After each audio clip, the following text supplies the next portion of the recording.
You have to give time to yourself, Sunny. I work with so many CEOs, I work with so many execs coaching them, mid-level managers, and I just ask them a simple question. Tell me about your day. In fact, if I was to ask you, tell me about your day, I can almost promise all of us would be like, I get up in the morning, I get to my work, I look at my emails, we're in a global world that we are working in. Payal, where is a time for myself? I'll take out somewhere 30 minutes. No.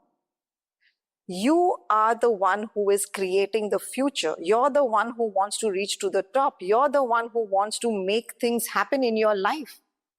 Then if you're not pausing and giving time to yourself and then blaming everybody around, it's not going to work. So if you really want to balance things out, you have to do two things. And I'll be very honest here. I learned these two things a lot from my husband. Whenever I used to come home, he used to tell me, keep the pressure out of the room, out of that door when you enter home. No bringing it to the kids, no bringing it home. And I think somewhere that really taught me, when I come home, everything else is outside the door. I don't bring work home as such. And I see him, like, I mean, he's in a high pressure environment, in a high pressure position. And I see the way he handles it, right? So that is one thing you learn from everybody. So I learned that from him.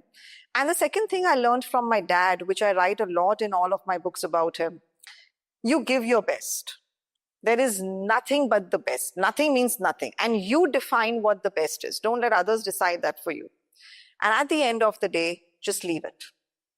So I have this thing that at the end of the day, however high pressure environment, I'm working with these CEOs across the globe. So it's a very high demanding job to change their behaviors and to change them as individuals and make them work on themselves.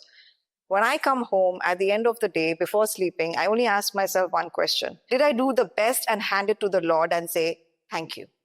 And I will be back again tomorrow, hopefully to do something better in the world.